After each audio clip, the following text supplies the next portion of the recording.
हरे कृष्णा कृष्णा कृष्णा हरे हरे, हरे राम राम राम हरे हरे। हरे कृष्णा। हरे कृष्ण। सभी भक्तों का स्वागत है। तो हम लोग चर्चा करेंगे रीइंकार्नेशन वाला जो हमारा टॉपिक था, है ना। उसी पे चर्चा करेंगे।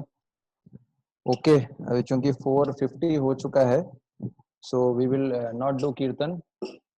हम जो कीर्तन नहीं करेंगे, हम लोग सीधा मंगलाचरण करेंगे और उसके बाद में एक माला जाप करेंगे डिस्कशन के बाद। ओम अज्ञानतिमिरान्धस्य ज्ञानञ्जनशलाकया चक्षुरुन्मिलितं येन तस्मै श्रीगुरवे नमः। श्रीचैतन्यमनोभीष्टं स्थापितं येन भूतले स्वयं रूप कदा मह्यं ददाति स्वपदान्तिकं।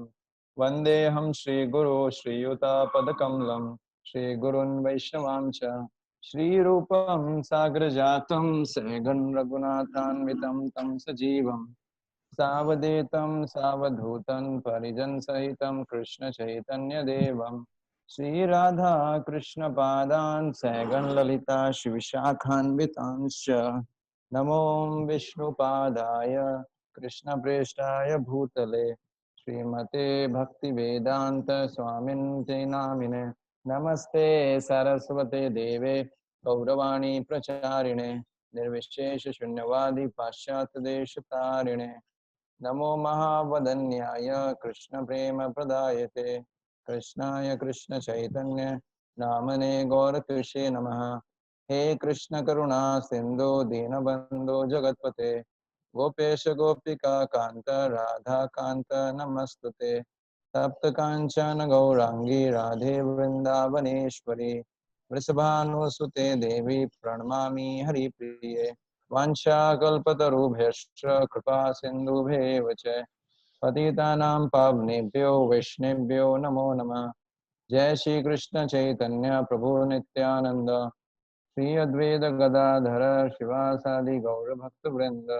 हरे कृष्णा कृष्ण कृष्ण हरे हरे, हरे राम राम राम हरे हरे। सार्थमर्जुनस्यादौ कुर्वन् गीतामृतं ददौ लोकत्रयोपकाराय तस्मै कृष्णात्मने नमः। अज्ञाननिराधिरुपेति यया विशेषं भक्ति परापि भजते परिपोषमुच्चैः तत्त्वं परं स्फुरति दुर्गमम् अपि अजर्षं षड्गुण्यवृत्तरचितं प्रणमामि गीतं निखिलश्रुति मौलिरत्नमाला द्युति निराजिता पादपङ्कजा अयि मुक्तकुले रूपास्य मानां परित्रास्त्वं हरिनाम संश्रयामि मनोजवं मारुतुल्यवेगं जितेन्द्रियं बुद्धिमतां वरिष्ठं वातात्मजं वानरयूथमुख्यं श्रीरामदूतं शरणं प्रपद्ये। हरे कृष्णा। तो ये शुरू करने से पहले मैं जानना चाहता हूँ कि आप में से कितने डिवोटीज जो हैं वो journey of self discovery course से हैं इस कोर्स में। तो जो journey of self discovery course है वो चैट पे जे लिख दीजिए, जे चैट पे रिप्लाई कर दीजिए जे। जो journey of self discovery course से इस कोर्स को कंटिन्यू कर रहे हैं वो चैट के ऊपर जे लिख दीजिए। आप में से कितने डिवोटीज, यहाँ पर टोटल 17 डिवोटीज हैं और 17 डिवोटीज में से सारे devotees journey of self discovery course से नहीं है, केवल जे लिखना है। जे जे यस। ओके, सुरेश प्रभु आप हैं, संतोष प्रभु आप हैं और इसके अलावा केवल 2 ही डिवोटीज हैं, सुरेश प्रभु and Santosh Prabhu. Okay.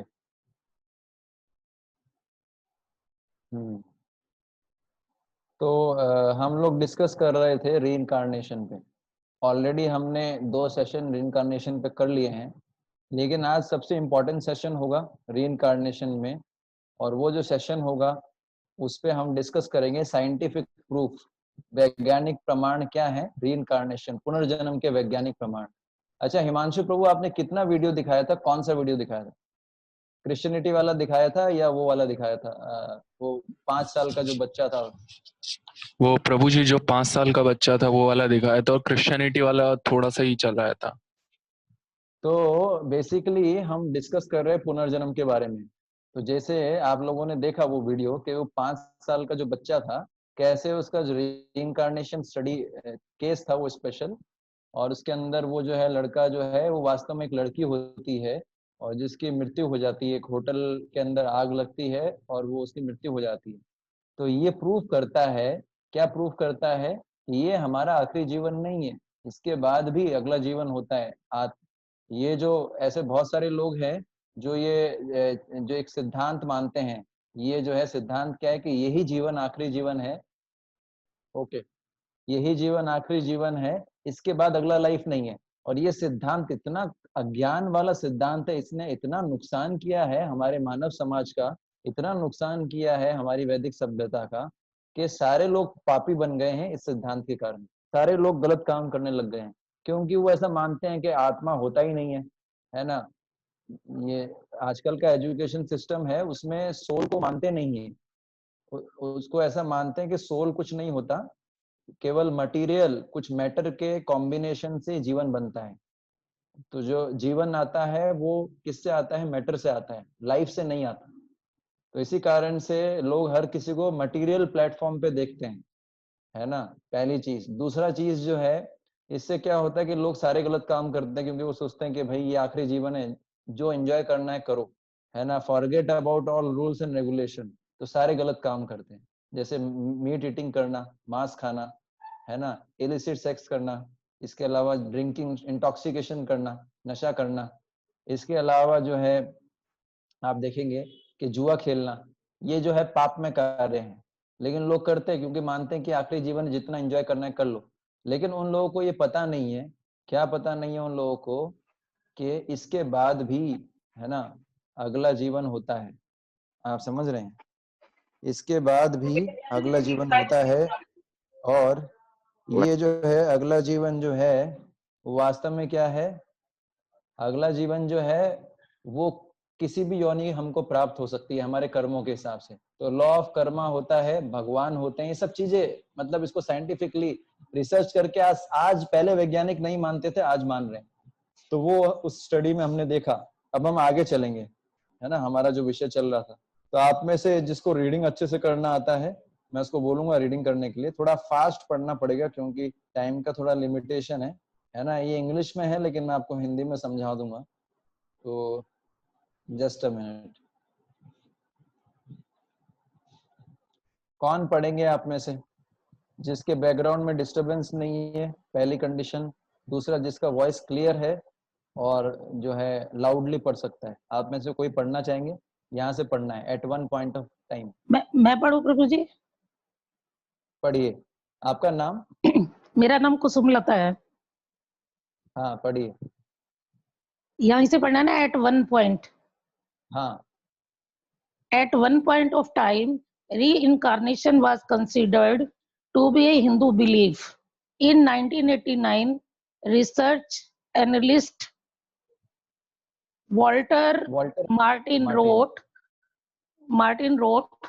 the latest survey on incarnation indicates that more than 58% of Americans believe in reincarnation.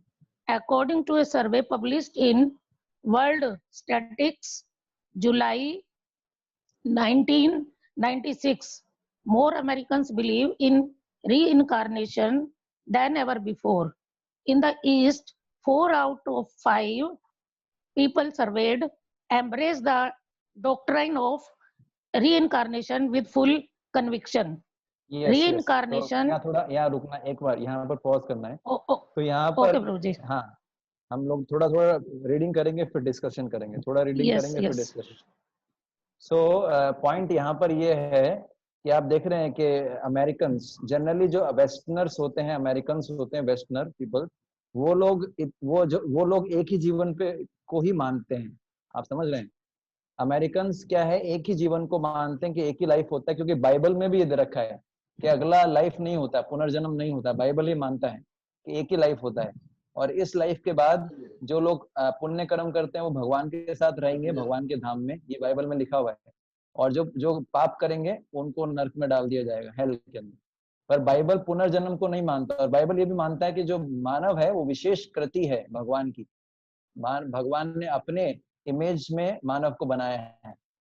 तो वो बोलते हैं कि पशुओं से और ये अलग है मानव, तो ज्यादातर वेस्टर्नर्स जनरली नहीं मतलब नहीं मानते थे, लेकिन अब धीरे धीरे मान रहे हैं, बढ़ रहा है ये, आप समझ पा रहे हैं, रीइंकार्नेशन।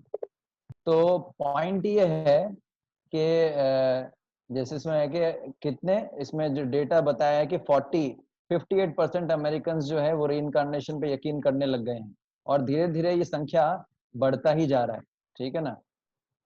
तो ये एक इम्पॉर्टेंट पॉइंट था, है ना। मैं आपको कोशिश करता हूँ जो है आगे चल लेंगे हम। एक्चुअली क्या है, ये टॉपिक थोड़ा लंबा है, इसलिए हमको थोड़ा जल्दी जो है, मैं वीडियोस के लिंक ग्रुप पे डाल दूंगा, तो उसको आप देख सकते हैं। आप समझ गए।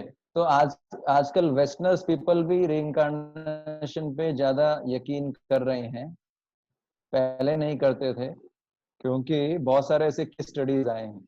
ओके, तो आगे चलेंगे हम लोग। हाँ, यस, ऊपर मैं थोड़ा सा ऊपर करता हूँ, ये नीचे आ गया। यस यस, पढ़िए।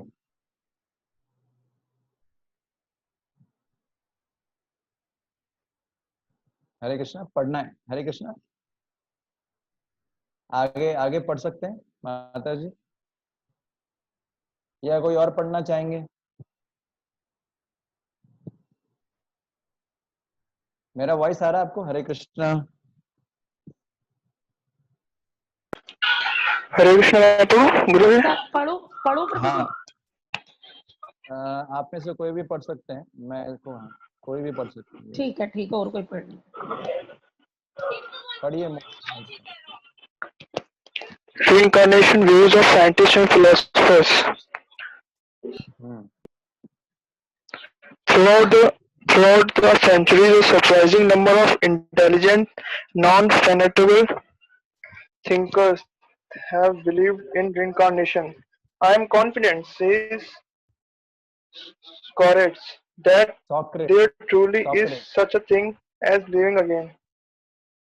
That the living springs from the dead and the souls of the dead are in existence. Ralph Waldo Emerson agrees. The soul, he writes, comes from without into the human body as into a temporary abode, and it goes out of it anew, it passes into other habitations, for the soul is immortal. Thomas Edison, Benjamin Franklin and Tom Paine, Henry Davidson Thoreau, and Walt Whitman believed that the soul, the energy that animates the body, goes on to a new body when the present body dies. One of the greatest modern philosophers, Carl Jung, said, "I could." Archaeologist, physiologist Carl Jung said, "I could well imagine that I might have lived in former centuries and there encountered questions I was not able to answer, that I had to be born again because I had not fulfilled the task that was given to me." One of the most celebrated scientists, Benjamin Franklin, wrote, "Finding myself to exist in the world, I believe I shall in some space or other shape or other always exist." Thus, reincarnation is attracting the minds of intellectuals and the general public in the West. Films, novels, famous songs, and the periodicals now treat reincarnation with ever increasing frequency. तो यहाँ पर basically बड़े बड़े जो दार्शनिक हैं, बड़े बड़े जो वैज्ञानिक हैं, दार्शनिक हैं, उनके बारे में बताया गया है कि वो भी रिइंकार्नेशन पे, पुनर्जन्म पे यकीन करते हैं। आप सबने सुकरात का नाम सुना है। सुकरात जो है, सोक्रेट्स उनको बोलते थे। तो सुकरात ने ये स्टेटमेंट बोला था। सुकरात यकीन करता था आत्मा पे, सुकरात यकीन करता था पुनर्जन्म पे। तो सुकरात ने क्या बोला था कि there truly such a thing as living again. सुकरात ने बोला था कि वास्तव में ऐसा होता है कि वापस से हम जीवन जीते हैं, और ऐसा होता है कि जीवन जो है मृत जो है मृत के बाद दूसरा जीवन शुरू होता है। और जो है मृत व्यक्ति है, उसका जो शरीर, जिसका आत्मा है, वो हमेशा एग्जिस्ट करता है। ऐसा उसने बोला था सुकरात ने। इसके अलावा जो एमरसन है, उन्होंने भी बोला है, क्या बोला है कि the soul he rights comes from without. मतलब जो आत्मा है वो बाहर से आता है मानव शरीर के अंदर। जैसे कि टेम्पररी प्लेस, रहने के लिए, जैसे हम किराए के मकान में रहते हैं, तो शरीर को किराए का मकान बताया गया, कुछ समय के लिए हमारे पास होता है ना। इसलिए जो है हमको ऐसे रहना चाहिए। इससे बहुत अच्छा फिलॉसफी निकलता है। रॉल्फ वेल्डो एमर्सन बोल रहे हैं कि ये क्षणिक है मानव जीवन, है ना, और इससे आत्मा इसमें रह रहा है, फिर कुछ दूसरे योनि में चला जाएगा, और आत्मा क्या है, अमर है। तो चूंकि ये क्षणिक है, और आपने सबने ये सब मानते हैं कि ये किराए के समान, किराए के मकान के समान है, तो किराए के मकान में बहुत ज्यादा सजावट नहीं करना चाहिए, बहुत ज्यादा उसमें इन्वेस्टमेंट नहीं करना चाहिए, क्योंकि वो कभी भी छोड़ना पड़ सकता है। आप समझ रहे हैं? इसलिए किराए के मकान में ऐसे ही रहना चाहिए जैसे किराए के मकान में रहते हैं। तो वैसे ही मानव शरीर भी किराए का मकान है, इसके बाद दूसरा मकान लेना पड़ेगा, है ना। तो इसलिए जो है इसमें उतना करना चाहिए शरीर के लिए जितना आवश्यक हो, बाकी आत्मा के लिए समय देना चाहिए, आध्यात्मिक क्रियाकलाप। इसके अलावा थॉमस एडिसन जो जिन्होंने बल्ब बनाया था, Benjamin Franklin electricity, Henry David Thoreau, सभी जो बड़े बड़े लोग हैं उन्होंने क्या बोला है कि आत्मा होता है। ठीक है, तो ये मैंने साइंटिफिक चीजें बताई है ताकि आपको ऐसा ना लगे कि केवल गीता में ही बोल रखा है, बड़े बड़े लोग इसको मानते हैं। ठीक है ना। ये एक डॉक्टर हैं, इनका नाम है डॉक्टर आयन स्टीवेंसन, और ये जो है इन्होंने बहुत रिसर्च किया है, लगभग जो है लगभग 3,000 केसेस इन्होंने जो है पुनर्जन्म पे इन्होंने जो है रिसर्च किया है। 3,000 केस कम नहीं होते, आप समझ रहे हैं। 30 साल इन्होंने जो है इनका पुनर्जन्म पे उन्होंने जो है खोज किया है। तो इन्होंने जो है बहुत सारी बुक्स भी लिखी है। ये बुक मैंने थोड़ा बहुत पढ़ा हुआ है, मैनी लाइफ्स मैनी मास्टर। तो सब चीज में वही पास्ट लाइफ मेमोरीज, री इनकारनेशन के बारे में उन्होंने लिखा है ना। और इन्होंने लगभग जो है 64 केसेस हैं, जैसे श्रीलंका, इंडिया, लेबनान, तुर्की, थाईलैंड, वहां से इन्होंने स्टडी किया है।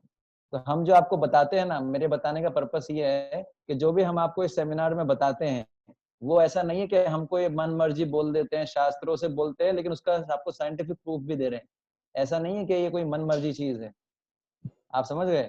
ऐसा नहीं कि हमको ये जो है अंधविश्वासी वाली बातें बताते हैं, नहीं, it has scientific proof. So that is called real science. Science means उसका प्रूफ, पहले थ्योरी फिर उसका प्रैक्टिकल प्रूफ। तो अभी जो है 1 मिनट बचा है, तो आप लोग रीज्वाइन हो जाइए इसी लिंक पे, सेम है ना, फिर हम लोग आगे डिस्कस करेंगे।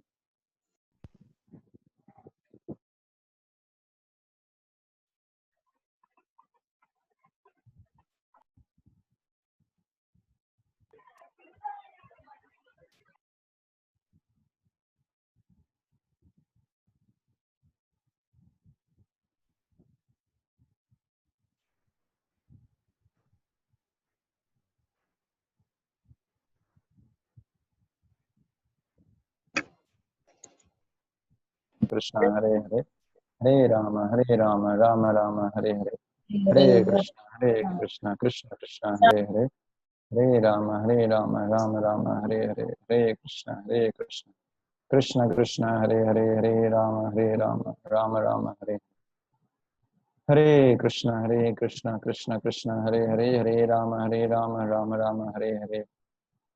तो ये जो डॉक्टर आयन स्टीवेंसन थे, इन्होंने एक आर्टिकल लिखा है, उनके विचार व्यक्त किए हैं। ये इसका नाम है explanatory value of idea of reincarnation. तो जो है ओके, तो ये जो आर्टिकल है स्पेशली, ये जो है journal of nervous and mental disease के अंदर जो है प्रिंट हुआ है। इसके अंदर अब हम डिस्कस करेंगे, ये उस आर्टिकल के अंदर बताए गए हैं ये फिनोमिना भी होते हैं रीइंकार्नेशन के कारण। तो पॉइंट ये है, अब जो हम डिस्कस करने जा रहे हैं उसको आपको ध्यान पूर्वक सुनना है, क्योंकि इसमें साइंटिफिकली हम प्रूफ करेंगे रीइंकार्नेशन क्या कैसे होता है, साइंटिफिक प्रूफ। ठीक है, ओके। तो पहला चीज है, कोई पढ़ेगा आप में से?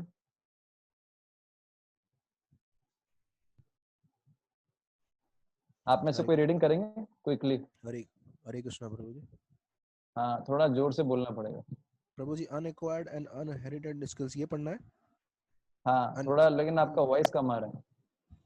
प्रभु जी, अब आ रही है मेरी आवाज आपको प्रभु जी? अब आ रही है, हाँ अब आ रही है। हाँ, ओके प्रभु जी।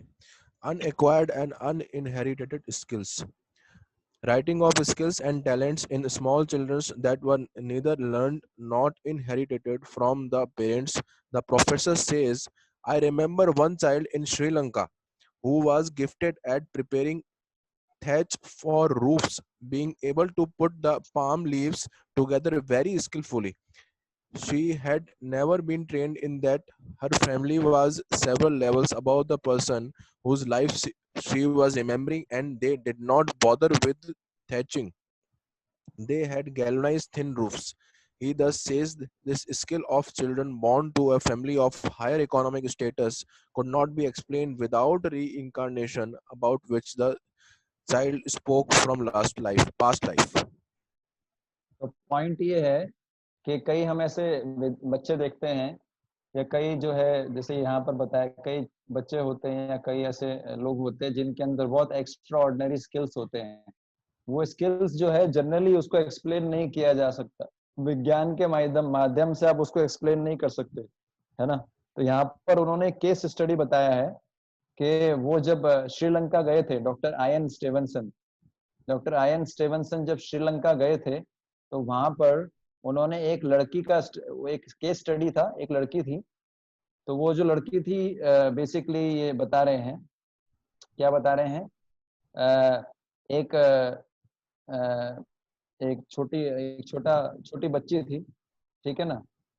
तो उसका अभी जन्म हुआ था अच्छे परिवार में, इकोनॉमिकली वेल, अच्छे परिवार में, जिसमें जो उसका घर जो बना हुआ था टिन शेड से बना हुआ था, है ना, पत्थरों से बना हुआ था। लेकिन वो जो लड़की थी उसको पूरा, जैसे होता है ना कि पाम लीव्स होती हैं, है ना, तो खजूर, बेसिकली खजूर के जो पेड़ होते हैं, है ना, उनके जो लीफ होती हैं, पत्तियां होती हैं, उनसे क्या है घरों की जो है छत बनाते हैं, थैच्ड बोलते हैं, थैच्ड रूफ। तो वो जो लड़की थी इस जन्म में, अभी जो प्रेजेंटली वो जो लड़की थी जो अभी अच्छे फैमिली में पैदा हुई है, उसको ये जो है पाम लीव्स से जो है वो स्पेशली जो छत होती है वो बनाना उसको आता था। जब पाम लीफ से जो है छत बनाते हैं तो उसको पहले काटते हैं पत्तियों को, फिर उनको जो है एक सही सिस्टम से जोड़ते हैं, पूरा प्रोसीजर है, आप यूट्यूब पे देख सकते हैं। तो वो इतना आसान नहीं है, वो स्पेशल स्किल है। तो वो स्किल उस लड़की को याद था, जबकि उसने कोई इस जन्म में करंटली उसने कोई ट्रेनिंग नहीं लिया कैसे जो है पत्तों को बांधना चाहिए, लेकिन उसको पिछले जन्म से याद था। तो जैसे ही वो जो जाती है जहां पर पाम लीव्स उसको मिलते हैं, तुरंत वो पाम लीव को उठाती है और जो है थैच रूफ जो होती हैं, जो ऐसी छत होती है जो स्पेशल पत्तों से बनती है, उनको बनाना शुरू कर देती है, थैच रूफ को, मतलब उन पत्तों को अरेंज करना शुरू कर देती है। तो ये स्किल उसको मिला कहाँ से, पॉइंट उठता है। कई कई बार हम देखते हैं कि कुछ कुछ विद्यार्थी होते हैं, है ना, स्पेशली छोटे बच्चे होते हैं, उनमें कैलकुलेशन स्किल होता है बड़ा जबरदस्त, मैथमेटिक्स का, या और भी कोई लक्षण होता है, पर उनकी उम्र इतनी कम होती है। तो कहाँ से आता है ये, जो है प्रीवियस लाइफ से आता है, रीइंकार्नेशन, पुनर्जन्म इसको एक्सप्लेन कर सकता है, विज्ञान इसको एक्सप्लेन नहीं कर सकता है ना। कि पूरा कुछ स्पेशल कम उम्र में बहुत ज्यादा टैलेंट होता है कुछ लोगों में, वो कैसे आता है, कैलकुलेशन स्किल हो गई या स्पीकिंग स्किल हो गई या लॉजिकल एबिलिटी हो गई, ये कैसे आता है, ये पिछले जन्म से कैरी ऑन हो रहा है, आप समझ पा रहे हैं। तो इसको विज्ञान से एक्सप्लेन नहीं कर सकते, मुंडेन साइंस से, मॉडर्न साइंस से, लेकिन इसको आध्यात्मिक ज्ञान से एक्सप्लेन कर सकते हैं। वो बताता है कि पुनर्जन्म जो होता है, तो आत्मा और सूक्ष्म शरीर जिसके अंदर मन बुद्धि अहंकार होते हैं, वो जो है फिर क्या करता है, वो जाता है दोबारा, उसको दूसरा शरीर मिलता है। तो यहाँ पर जो एक चीज जो कंटिन्यू हो रही है वो क्या है, सूक्ष्म शरीर। तो सूक्ष्म शरीर बेसिकली उसके अंदर मन है, मन के अंदर पुरानी सारी इच्छाएं स्टोर हैं। मन क्या है, एक हार्ड डिस्क की तरह है। तो मन के हिसाब से, हमारी मन की जो इच्छा है उसके हिसाब से हमको अगला शरीर मिलता है। इसका मतलब जो एक जीवन से दूसरे जीवन में जो कंटिन्यूएशन हो रहा है वो मन है। मन के अंदर ही सारा डेटा रिकॉर्ड होता है, उसी के हिसाब से जो है जो अगला शरीर मिलता है। तो ये सब चर्चा हम करेंगे समय हमने इसमें जो है, अभी हम आगे चलेंगे। तो ये जो है इसका एक्सप्लेनेशन क्या है कि कुछ लोगों के बाद बहुत एक्स्ट्रा ऑर्डिनरी स्किल होते हैं, इसका एक्सप्लेनेशन है बहुत कम उम्र में, इसका एक्सप्लेनेशन है ये रीइंकार्नेशन। दूसरा, अभी कोई दूसरे डिवोटी पढ़ सकते हैं जिन्होंने पढ़ा नहीं, दूसरे वाला फोबिया वाला जो है, कोई और डिवोटी पढ़ सकते हैं। हरे कृष्णा प्रभु। यस यस, पढ़िए, मतलब हरे कृष्ण, थोड़ा जोर से बोलना पड़ेगा। हाँ ठीक है प्रभु। हरे, writing on phobias, he says, phobias and inhibitions are much commoner commoner phenomena, and in about 50% of cases, the child has a phobia, sometimes expressed very young, nearly always related to the mode of death of the person whose life is being remembered. For example, if the previous life ended in drowning, there would be a phobia of water, and if the previous life ended in a stabbing, there would be a phobia of bladed weapons. If it ended in shooting, there would be a phobia of firearms, and so on. ये भी बस पढ़ना है एक प्रभु। बार इतना ही हम discuss करेंगे, will discuss ये। सो फोबिया आपने सुना होगा, फोबिया मतलब भय लगता है। किसी किसी व्यक्ति को किसी किसी वस्तुओं से भय लगता है। अलग अलग तरह के फोबिया होते हैं, जैसे कीड़ों का भय, हाइट का भय होता है, पानी से भय होता है, हाइड्रोफोबिया बोलते हैं उसको, है ना। ऐसे ही जो है किसी को ब्लेड, जो वेपन जो है, शार्प वेपन्स होते हैं, उससे फोबिया होता है। तो पॉइंट ये है कि फोबिया होते हैं। फोबिया को कैसे एक्सप्लेन करेंगे, आप समझ रहे हैं। फोबिया को एक्सप्लेन ऐसे करते हैं कि कोई व्यक्ति है, जैसे पानी से किसी को डर लगता है या ऊंचाई से डर लगता है, इसका मतलब यह है कि पिछले जन्म में हो सकता है कि उसकी मृत्यु जो है ऊंचाई से गिरने पे हुई हो, या जो है कुछ कुछ लोगों को जो है, जो बहुत शार्प वेपन्स हो, शार्प चीजें होती हैं, उनसे भय लगता है। तो ये पॉइंट ये होता है कि फोबियाज जो होते हैं, उसका एक रीजन होता है कि प्रीवियस लाइफ में जो व्यक्ति जिस वस्तु से डरता है, कहीं ना कहीं उसका लिंक उसके प्रीवियस लाइफ से होता है, कि उसके प्रीवियस लाइफ के अंदर उस वस्तु से उसका जो है, हो सकता है मर्डर हुआ हो, या इस प्रकार से। मैं एक भक्त बता रहे थे, मेरे पास तो इसका वीडियो नहीं है, उसमें बताते हैं कि एक व्यक्ति था जिसकी जो है मृत्यु हुई थी गोली लगने से। गोली लगने से तो बेसिकली नहीं हुई थी, लेकिन पॉइंट ये था कि उसके जो है उसके जो है गोली उसको लगी थी, उसके जांग पे या कहीं ऐसी जगह गोली लगी थी। तो वो जो जब उसको लगी, और फिर जो है उसकी जो है गोली लगने के बाद फिर जो है बाकी चीजें काम नहीं करती बॉडी की, और फिर जो है उसका जो है इसने शरीर छोड़ा। लेकिन जो अगला शरीर उसको मिला, तो गोली उसके लगी थी पैर में या जांग पे कहीं, लाइक मतलब पिंडली में या जांग में कहीं इसका गोली लगा था। तो उसको जो है वो जो इम्प्रेशन था, गोली लगने का जो पेन था, वो उसके दिमाग पे छप गया था, और वो इम्प्रेशन उसने कैरी किया अगले जन्म में। तो उसको अगला बर्थ मिला, दूसरा शरीर मिला।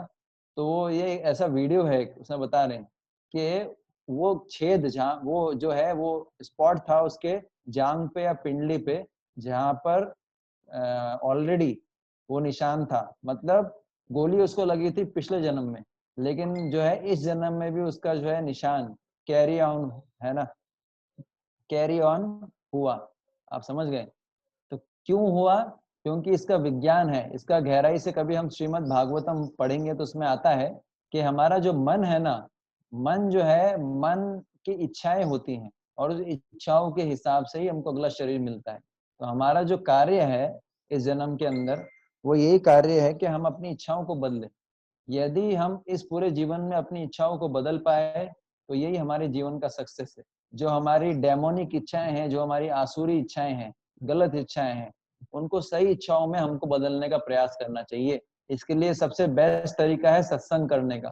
गीता सुने, हम भागवत सुने, है ना, हम भगवान के नाम का जप करें, हम जो है भक्तों के साथ अपने डिस्कस करें, अपने प्रॉब्लम्स को जो है डिस्कस करने से भी ये सॉल्व होता है। इससे क्या होता है कि हमारी इच्छाएं बदल जाती हैं, है ना।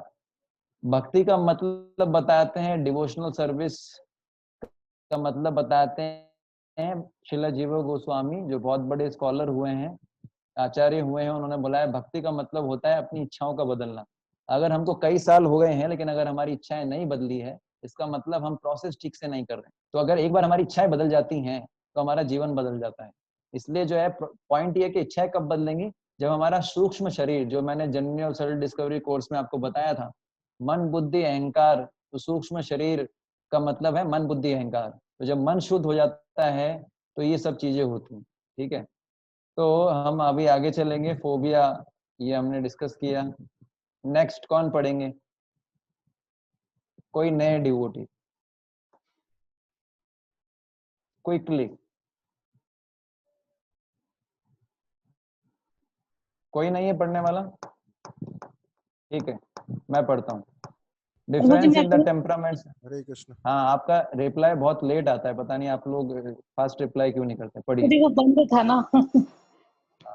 पढ़िए। See, difference in the temperament of identical twins. Even Yes. though identical twins are physically born by the splitting of a single egg, they may have striking contrast in temperament. The difference in temperament cannot be explained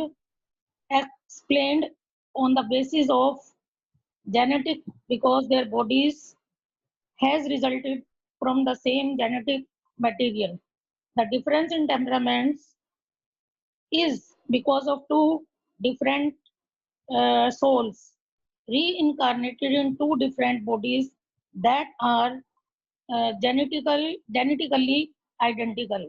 When someone seems to have truthful memories of a former life, Dr. Stevenson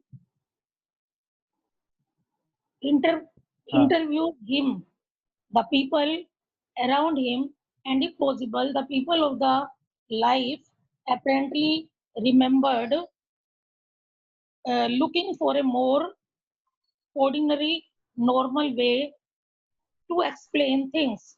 He looks for fraud stories with holes in them and conflicting, unreliable reports. Only when there is no other possible explanation does he conclude that a case appears to be quite strong in establishing reincarnation. Okay, तो जो जुड़वा बच्चे होते हैं, तो जुड़वा बच्चों जो होते हैं उनका भी रीइंकार्नेशन से समझाया जा सकता है केस स्टडी। कैसे? दो जुड़वा बच्चे हैं, जैसे हमारा बायोलॉजी बोलता है ना, क्या बोलता है कि एक ही जो एग होता है, एक ही जो अंडा होता है, उसके दो टुकड़े होते हैं और उससे दो जुड़वा बच्चे जो हैं, ट्विंस जिनको बोलते हैं, वो जन्म लेते हैं। तो जेनेटिकल मटेरियल तो दोनों का सेम है, क्योंकि दोनों सेम जेनेटिकल मटेरियल से पैदा हुए हैं। तो फिर उनमें डिफरेंस क्या है, उनके स्वभाव में क्यों चेंज होता है उन दोनों? जैसे मेरे ब्रदर हैं, मेरे बुआ जी के लड़के हैं बेसिकली, उनके दो ट्विंस हैं। तो एक जो है तो बिल्कुल ही उसका स्वभाव है बिल्कुल ही जैसे, है ना, उसको बोल सकते हैं कि बहुत ही बोल्ड स्वभाव है, और एक जो लड़का है उसका स्वभाव बहुत दब्बू दब्बू वाला है। ऐसा दोनों ट्विंस हैं, दोनों एक ही जेनेटिकल मटेरियल से हैं। तो डिफरेंस ये कैसे एक्सप्लेन किया जा सकता है? ये डिफरेंस एक्सप्लेन किया जा सकता है बेसिकली, ये डिफरेंस एक्सप्लेन किया जा सकता है on the basis of reincarnation. क्यों? क्योंकि जेनेटिकल मटेरियल सेम है तो दोनों में डिफरेंस नहीं होना चाहिए था, पर दोनों के सोच करने के तरीके में डिफरेंस है, दोनों के स्वभाव में डिफरेंस है, दोनों के काम करने के तरीके में डिफरेंस है। इसका मतलब दो अलग अलग आत्माएं जो है दोनों अंडों के अंदर प्रवेश किया और दो बच्चे जो है ट्विंस पैदा हुए। तो ये इसके इस रीजन के अलावा और किसी रीजन से आप इसको समझा ही नहीं सकते कि दो ट्विंस होते हैं जुड़वा बच्चे, उनके स्वभाव में इतना डिफरेंस क्यों होता है। तो ये जो है इसको भी हम समझाते हैं रीइंकार्नेशन से, पुनर्जन्म से। ठीक है, अब हम थोड़ा आगे चलेंगे। अब आप लोगों के लिए एक्टिविटी है एक, ठीक है ना। अब एक्टिविटी क्या है कि हमको जो बहुत ही पावरफुल प्रूफ है रीइंकार्नेशन के, उनको बोलते हैं पंचिंग साइंटिफिक प्रूफ। रीइंकार्नेशन के बहुत ही पावरफुल प्रूफ जो आपने अभी तक पढ़े हैं इस आर्टिकल में, इस हमने डिस्कस किए हैं। अगर जो नीचे लिखे हुए ऑप्शंस हैं, अगर उसमें से कोई एक प्रूफ आता है तो उसको आपको डॉट लगाना है, मतलब वो राइट है। और वो अगर वो पंचिंग है, पंचिंग मतलब पावरफुल प्रूफ, और कोई पावरफुल नहीं है तो उसको छोड़ देना है। आप समझ गए? रीइंकार्नेशन का कोई बहुत ही पावरफुल प्रूफ है तो उसको बोलते हैं पंचिंग प्रूफ, तो उसके आगे डॉट लगाना है। डॉट लगाना बेसिकली आप बता दीजिएगा कि प्रभु जी ये पंचिंग ट्रूथ है, ये पंचिंग ट्रूथ नहीं है। ठीक है, तो पहला है people willing to tell from their dreams about their many previous life। बहुत सारे लोग अपने सपनों से बताते हैं अपने पुराने जन्मों के बारे में। क्या ये पंचिंग है कि नहीं?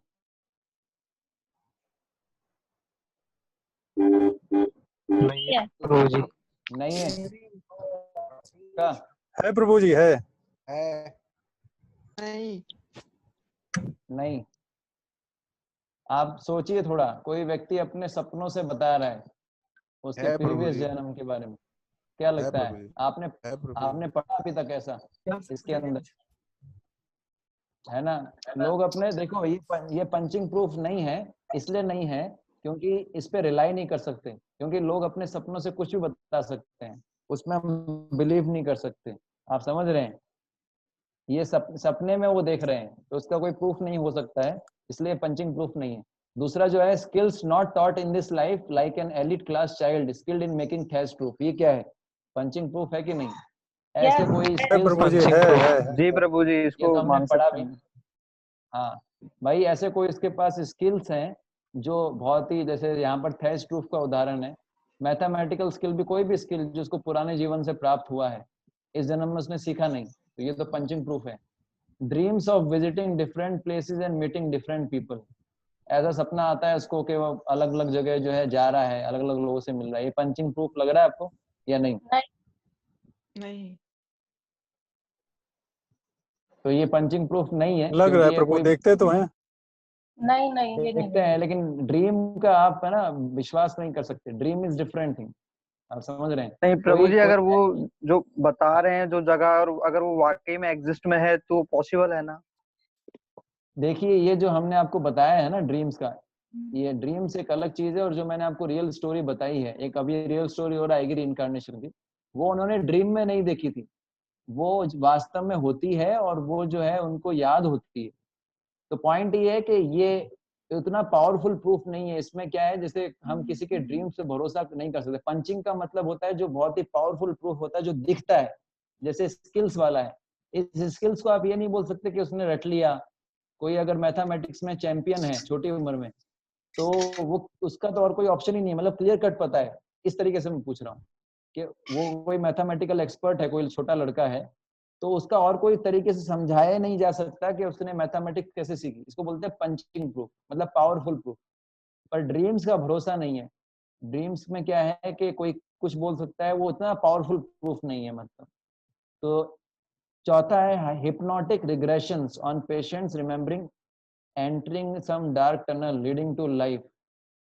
hypnotic regression on patients remembering entering some dark tunnel leading to life। ये तो मुझे नहीं पता, क्योंकि ये जो है इसमें तो है नहीं है, उसका मतलब भी मुझे पता नहीं। शायद हिप्नोटिक रिग्रेशन का मतलब होता है कि उसको जो है याददाश्त पुराने समय में लेके जाते हैं, और फिर वो बताता है कि मैं ऐसे डार्क टनल में घुसा। तो ये हमने यहाँ पर पढ़ा नहीं है, इसके बारे में मैं कुछ, मुझे नहीं लगता ये पंचिंग प्रूफ है, क्योंकि ये यहाँ पर आया नहीं है।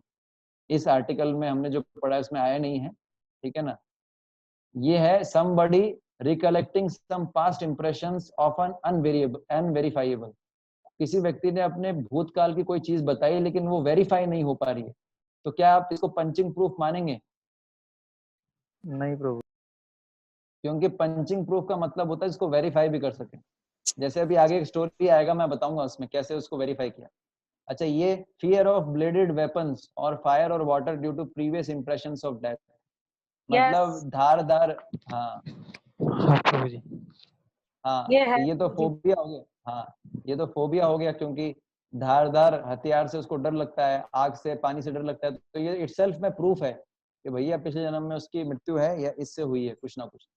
फिर लास्ट है चिल्ड्रन रिकलेक्टिंग पास्ट नहीं places people incidents that have been verified by scientist. ये पंचिंग प्रूफ है कि नहीं? मतलब ऐसे ऐसे बच्चे हैं होते हैं जो अपने यस जो प्रभु, है यस प्रभु। ऐसी जगह है, लोगों को बहुत सारे इंसिडेंट्स को जो है रिकलेक्ट याद करते हैं, जिनको साइंटिस्ट ने वेरीफाई किया। जी जी प्रभु। जैसे वो अपने 5 साल के लड़के का देखा ना, वो भी ऐसा ही है, children recollecting places people incidents, ये पंचिंग प्रूफ है, ठीक है। अब ये क्या है, सम रिलीजियंस बिलीव इन इनकार्नेशन, क्या ये पंचिंग प्रूफ है कि नहीं? ध्यान से सोचिएगा। नहीं प्रभु जी। है, yes.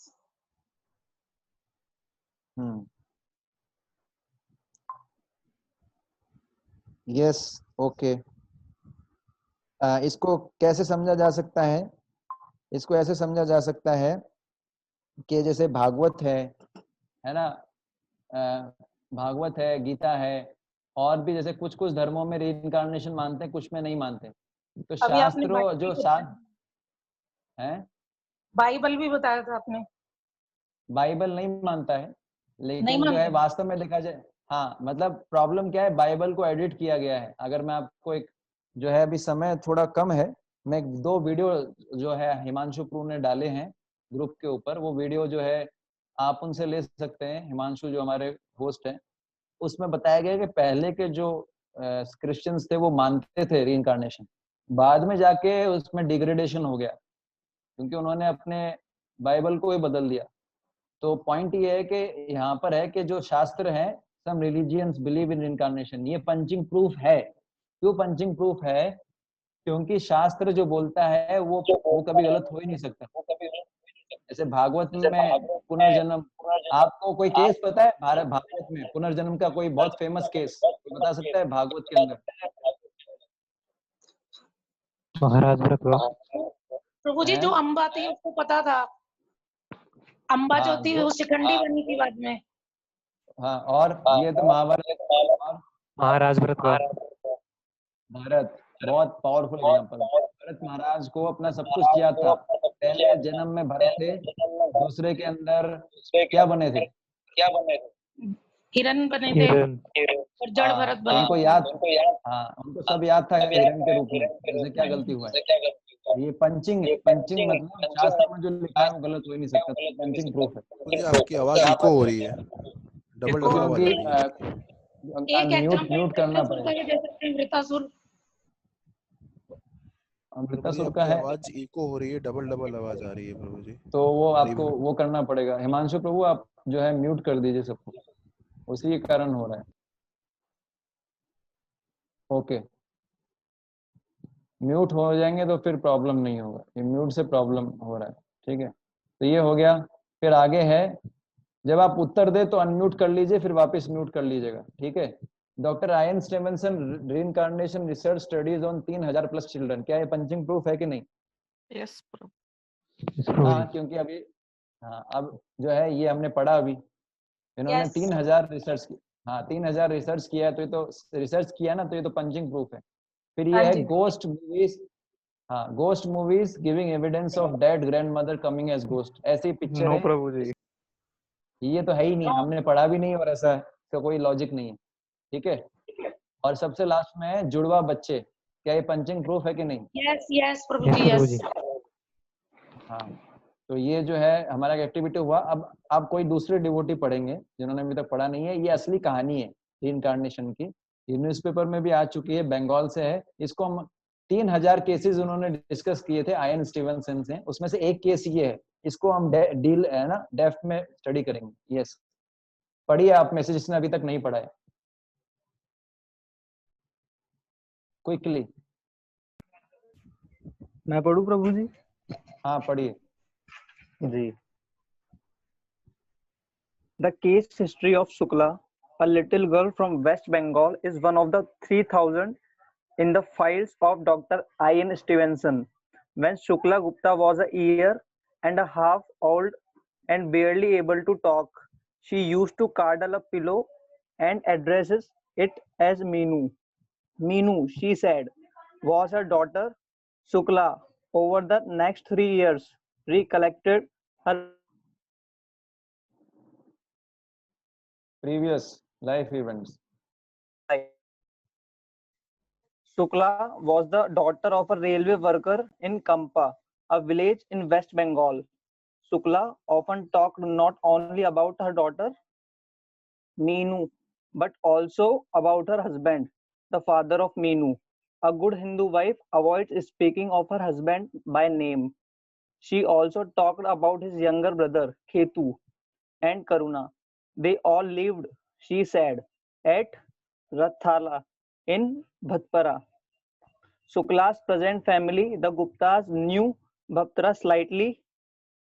It was a city about 11 miles south, but they had never heard of a place called Rathala, nor of the people Shukla had named. Yet Shukla developed a desire to go there, and she insisted that if her parents did not take her, she would go alone. Shri K. and Sen Gupta, Shukla's father, talked about the matter with some friends. He also mentioned it to one of his railway co-worker, Shri S.C. Pal, an assistant station master. Shri Pal lived near Bhatpara and had two cousins there. Through these cousins, he learned that Bhatpara indeed had a district called Rathala. He also learned of a man there named Ketu.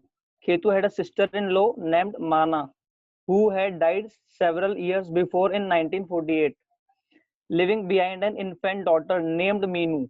Sri Sen Gupta decided to investigate further. With the consent of the family, he arranged for a visit to Rathala. Shukla said that she could show the way of the house. So in 1959, when Shukla was a little more than 5, Sri Sen Gupta and 5 other members of his family journeyed with her Bhatpara. When they arrived, Shukla took the lead. Avoiding various possible wrong turns, she brought them straight to the house of Sri Amritlal Chakravarti, allegedly her father-in-law in her past life.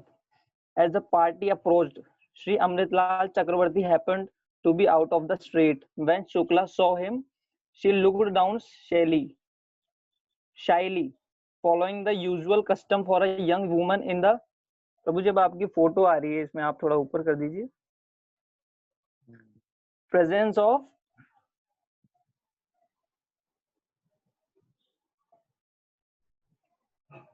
an elder male relative. But when Shukla went to enter the house, she was confused. She did not प्रभु जब photo she did not seem to know the right entrance.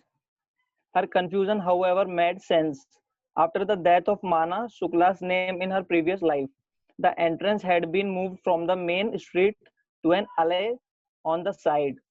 And the party soon found that Shukla recognized not only the house, but also the people in it, including those she said were her mother-in-law, her brothers-in-law, her husband, and her daughters. Inside Amritlal Chakravarti's house, Shukla found herself in a room with some 20 or 30 people. When she was asked, can you point out your husband?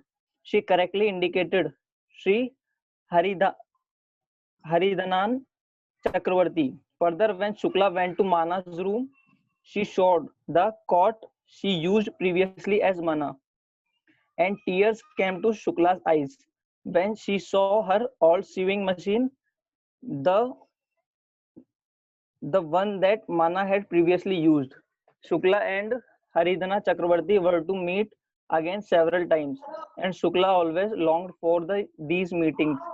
When he was to visit her house, Shukla told her family to make him a meal with prawns and guli. She said that this was his favorite food.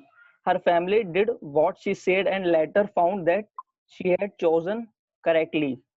Shukla behaved toward Haridana Chakravarti like a perfect Hindu wife. After he ate his meal, she would eat whatever food was left on his plate, as a devoted Hindu wife would do, but she never ate food from the plate of anyone else. Most dramatic in Shukla's case were her strong maternal emotions towards Meenu. From babyhood, Shukla had played at cuddling Meenu in her arms, and after she learned to talk, she spoke of her longing to be with Meenu. Shukla's meeting with Meenu had all the appearance of a tearful reunion between mother and daughter. Once Mana's cousin tested Shukla by falsely telling her that Meenu, away in Rathala, was ill with a high fever. Shukla began to cry frantically, and it took a long time for her family to reassure her that Meenu was actually well. Dr. Stevenson remarks, although Meenu was 12 and Shukla was only 5, within this limitation, Shukla exactly acted the role of a mother towards a beloved daughter. Thus, after taking many other possibilities into account, Dr. Stevenson submitted that this case can be understood only by taking reincarnation into consideration. Yes, तो ये study जो है basically, ये जो case है, ये एक लड़की का केस है जिसका नाम शुक्ला है इस जीवन में। और जो शुक्ला होती है वो छोटी सी, स्टार्टिंग से जब छोटी सी थी तो एक पिलो को लेकर, जैसे एक माँ जो होती है अपने बेटे को ऐसे रखती है ना अपने पास में, तो वैसे एक पिलो को लेकर ऐसा रखती थी। तो उनके घर वालों को लगा ये कैसी, मतलब जैसे वात्सल्य भाव दिखा रही है। तो उन्होंने फिर जो है बताया उसने जो है कि ऐसा ऐसा है कि मेरी एक बच्ची है मीनू नाम की। तो फिर जो है काफी ऐसा बोला, तो उनके जो पिताजी थे उन्होंने सोचा कि ये सही बोल रही है क्या। तो उसने बताया कि भट्ट पर नगर जो है उसके अंदर रथथला जो गांव है ना, तो वहां पर इसने बताया कि रथथला जो है भट्टपर के अंदर, वहां पर मैं रहती थी। उसने बताया, अपने बेटी के बारे में बताया, अपने हस्बैंड के बारे में बताया, अपने हस्बैंड के 2 भाइयों के बारे में बताया, है ना। जैसे आप पिक्चर में देख भी सकते हैं, मैं आपको दिखाता हूँ। पिक्चर में आपने देखा कि ये वो है शुक्ला, और ये जो है उनका घर था उसके जो हस्बैंड का। फिर जो है उनके पिताजी जो थे बेसिकली गुप्ता फैमिली में जन्म लिया था, तो उनके पिताजी लोगों ने तो ज्यादा सुना नहीं था भट्टपरा के बारे में। लेकिन जो शुक्ला के जो कुछ फ्रेंड्स थे शुक्ला के पिताजी के एन सेन गुप्ता जी के, वो रेलवे के अंदर थे। तो उन्होंने जो है एक थे उनमें से एससी पाल, तो उन्होंने थोड़ा पता किया, और वो भट्टपरा के पास में ही रहते थे और उनके 2 कजिन्स वहां रहते थे। तो उन्होंने पता करवाया, तो पता लगा कि वास्तव में जो है रथथला नाम से कोई गांव है, और उसके अंदर जो है खेतू नाम का एक व्यक्ति रहता है ना। खेतू की सिस्टर इन लॉ थी जिसका नाम था मना, और ये मना थी, ये इसकी मृत्यु हो गई थी 1948 में, और इसकी जो लड़की थी उसका नाम था मीनू। तो पॉइंट ये है कि जो मना है वही शुक्ला बन के पैदा हुई, आप देख रहे हैं। फिर इसको लेके जाया जाता है, जब ये शुक्ला को लेके जाया जाता है तो शुक्ला सारा रास्ता बताती है उनको कि मेरा घर यहाँ पर है, उनको घर तक लेके जाती है। तो ये कैसे याद हो सकता है अगर रीइंकार्नेशन के माध्यम से ना समझे तो, है ना। लेकिन क्या होता है, जैसे ही वो घर में एंट्री करती है तो वहां कंफ्यूजन में आ जाता है उसको। क्यों कंफ्यूजन आता है, क्योंकि जो एंट्री का द्वार था, जब मना की डेथ हुई थी उसके बाद जो एंट्री जो था घर का वो बदल दिया था। इसलिए यहाँ पर जो शुक्ला थी वो कंफ्यूज हो गई कि कहाँ से एंट्री करना है। फिर बाद में जो है इसका पता लगा, और फिर जो है उन्होंने अपने ससुर जी को देख के उन्होंने घूंघट डाल लिया, जैसे कि ट्रेडिशनल हिंदू वुमेन करती है। और फिर जो है इसके अलावा अपने पति से मिली, है ना। अपने पति को देख के जो है उन्होंने बताया कि मेरे हस्बैंड है। और जो है मीनू भी इसको देखा, मीनू अभी उम्र में शुक्ला से बड़ी है और जो है जैसे ट्रेडिशनल स्त्री होती है वो अपने हस्बैंड के खाने के बाद ही खाती है, तो उसने अपने हस्बैंड के लिए जो उनकी पसंदीदा चीज वो बनवाई, घर से लेके गई अगली बार, और फिर जो है हस्बैंड के खाने के बाद ही उन्होंने भोजन ग्रहण किया। तो सब कुछ यही बता रहा है कि रीइंकार्नेशन होता है, पॉइंट यही है, आप समझ गए। प्रभु जी तो इसमें ये प्रश्न रियल, पूछ सकते हाँ, हैं? तो ये जो है ये रियल स्टोरी है, आप इसको सर्च भी कर सकते हैं नेट पे, ठीक है ना। प्रभु तो जी आप क्वेश्चन इसके, पूछ सकते हैं इसमें? हाँ, एक बार ये खत्म हो जाए उसके बाद आपको टाइम देंगे प्रश्न का, ठीक है। तो ये एक एक्टिविटी है जो हमको करनी है इसी से रिलेटेड, ठीक है। तो आप लोग मुझे बताइएगा, ये शुक्ला का हमने केस स्टडी देखा ना, ठीक है। तो अब ये पहला प्रश्न है, when Shukla went to enter the house she was confused and didn't seem to know right entrance. जब शुक्ला अपने घर पे गई तो वो जो कंफ्यूज हो गई, घुस नहीं पाई अपने घर में, क्योंकि उसको सही रास्ता पता नहीं था। तो इससे क्या पता लगता है, पहला, her confusion makes her case weak leading to doubts about the authenticity of her rebirth. तो उसका जो कंफ्यूजन था वो उसके केस स्टडी को कमजोर करता है, उससे ही डाउट आता है कि क्या इसका वास्तव में पुनर्जन्म हुआ है। और तो ये क्या, ये सही है गलत है, क्या लगता है आप लोगों को? बताइए। गलत है। गलत। गलत है ना, क्योंकि कंफ्यूजन से ही तो उसका, हाँ, कंफ्यूजन गलत है से उसका क्योंकि केस, उनका इंटरेस्ट बदल गया था। हाँ। तो ये तीसरा जो है वो तीसरे में आएगा ये चीज। दूसरा है, after death of Mana the entrance has been modified, right और रॉन्ग? राइट। राइट। राइट। तीसरा है, her confusion only strengthens the case and if she wasn't confuse it would weakens the case. उसके कंफ्यूजन ने उसके केस को strong ही बनाया, अगर वो कंफ्यूज नहीं होती तो उसका केस वीक हो जाता है। ये सही है गलत? आप समझ पा रहे हैं? उसको कंफ्यूजन हुआ एंट्री का, इसी ने उसके केस को स्ट्रांग बनाया, रीइंकार्नेशन को। अगर ऐसा नहीं होता तो उसका केस वीक हो जाता। कितने लोग उसको सही मानते हैं?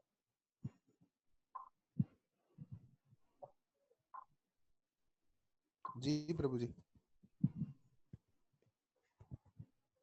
सही है ना? जी प्रभु जी। दूसरा जो है, ये साइंटिस्ट में defeat her case by asking why is it that she knew some truth and she was confused about other. Scientist लोग जो है उसके केस को जो है गलत ठहरा सकते हैं, उससे कुछ ऐसा कुछ पूछ के, है ना, जैसे कि ऐसा क्यों है कि उसको कुछ चीजें याद है, कुछ चीजें जो है वो कंफ्यूज है। क्या लगता है, ये सही है गलत? गलत है प्रभु जी। हाँ गलत है। आपको समझ में आया ना ये पॉइंट? सेकंड जो है, व्हाट थिंग्स, ओके, तो ये एक लास्ट पॉइंट हो जाएगा।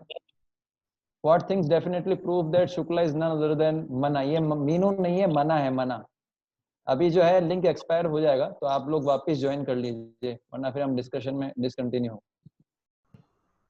हरे कृष्णा कृष्ण कृष्ण हरे हरे, हरे राम राम राम हरे हरे, हरे कृष्णा कृष्ण कृष्ण हरे हरे, हरे राम राम राम हरे हरे, हरे कृष्णा कृष्ण कृष्ण हरे हरे, हरे राम राम राम हरे हरे। तो ये सेकंड क्वेश्चन है, क्या चीज डेफिनेटली प्रूव करती है कि शुक्ला जो है मना ही है? ये मीनू नहीं है, मना है। क्या चीज ये प्रूव करती है कि वो मना ही है, जो पिछले जन्म में शुक्ला मना थी? एक तो ये है कि पहला जो है, शुक्ला जो थी उसने घर का पूरा रास्ता बताया अपने जो ससुर जी थे। ये राइट है, रॉन्ग है?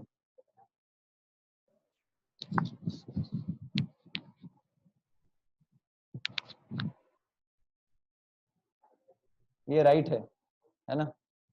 दूसरा है, in a group of 30 people she rightly pointed out her husband. ये राइट है या रॉन्ग है?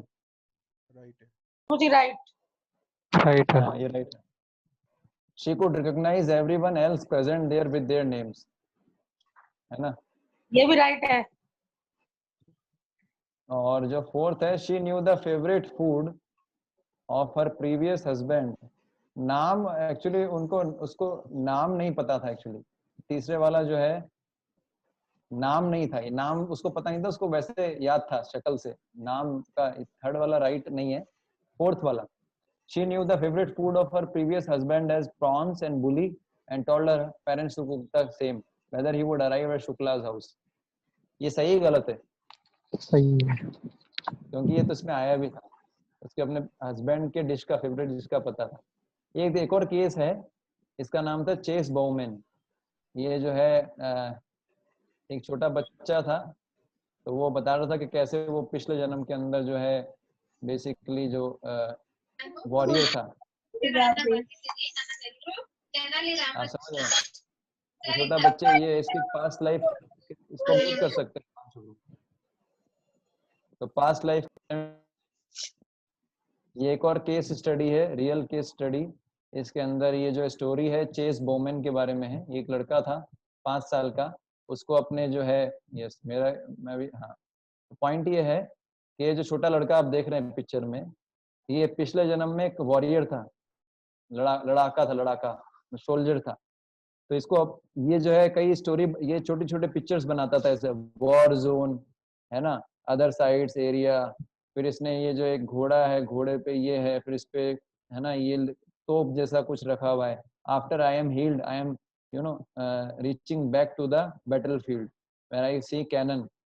तो ये भी एक स्टोरी है, इस पर ज्यादा चर्चा नहीं करेंगे क्योंकि ये केस है, ठीक है ना। अभी बहुत इंटरेस्टिंग चीज है जो हम करने वाले हैं, ये जो है बेंजामिन फ्रैंकलिन। बेंजामिन फ्रैंकलिन एक बहुत बड़े वैज्ञानिक हुए हैं जिन्होंने ये इलेक्ट्रिसिटी वाला एक्सपेरिमेंट किया था। पतंग उड़ाई थी, उस पर चाबी लटकाई थी, उनको झटका लगा था। तो ये जो फ्रैंकलिन थे, ये जब मरे थे तो इनकी समाधि के ऊपर ये लगाया गया था, है ना। तो ये मैं पढ़ता हूँ, बहुत इंटरेस्टिंग चीज है, बहुत डीप स्टेटमेंट है। ये क्या है? द बॉडी ऑफ, ये बेंजामिन फ्रैंकलिन थे, उनके समाधि कब्र पे समाधि नहीं बोलेंगे, कब्र पे लगाया गया था। The body of B Franklin printer like the cover of an old book, its content torn out, and script of his lettering and gilding lies here, food for worms. But the work shall not be lost, for it will, as he believed, appear once more in a new and more elegant edition, corrected and improved by the author. किसी को समझ में आया statement? कोई बता सकता है इसका मतलब?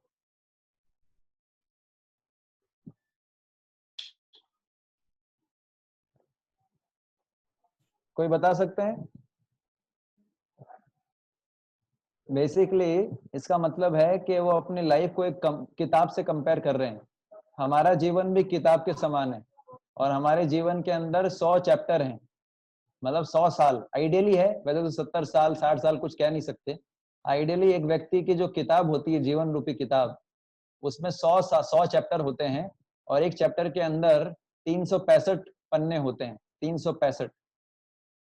और जैसे ये फ्रैंकलिन क्या बोल रहे हैं कि ये जो मेरा शरीर है ये क्या है, जो कवर जो है, बुक का जो कवर है उसके समान है, बाहर का जो कवर है, और उसके अंदर के जो कंटेंट हैं वो फट चुके हैं, और जो इसके अक्षर हैं वो जो है वो भी जो है प्रॉपरली वो मिट चुके हैं इस प्रकार से, और जो है इसको अब कीड़े खाएंगे ऐसा करके। पर ये इसका जो कार्य है ये अभी खत्म नहीं होगा, है ना। ये फिर से जो है ये अपीयर होगा, और अब ये जो किताब है नई एडिशन में छपेगी अगली बार, करेक्ट और इम्प्रूव वर्जन में। आपको समझ में आया स्टेटमेंट? बहुत डीप स्टेटमेंट बोला है इन्होंने। हाँ प्रभु जी, ये इनकारनेशन के बारे में ही बताया है कि आत्मा दूसरे शरीर में जाएगी। हाँ, तो पॉइंट ये है यहाँ पर कि ये वैसा बता रहे हैं कि हमारा जो शरीर है, हमारा लाइफ को किताब से कंपेयर किया गया है।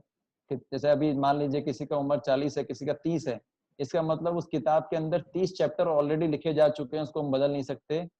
लेकिन आने वाले समय में जब इस 70 साल या 60 साल, जो भी 60 चैप्टर बाकी है, तो यदि हम अगर हम अपने कर्म अच्छे करेंगे, उसमें जो है प्रॉपरली लिखेंगे, प्रॉपरली राइटिंग रखेंगे, हैंड राइटिंग, तो अगला बार क्या होगा कि वो हमको अगला अच्छा शरीर मिलेगा।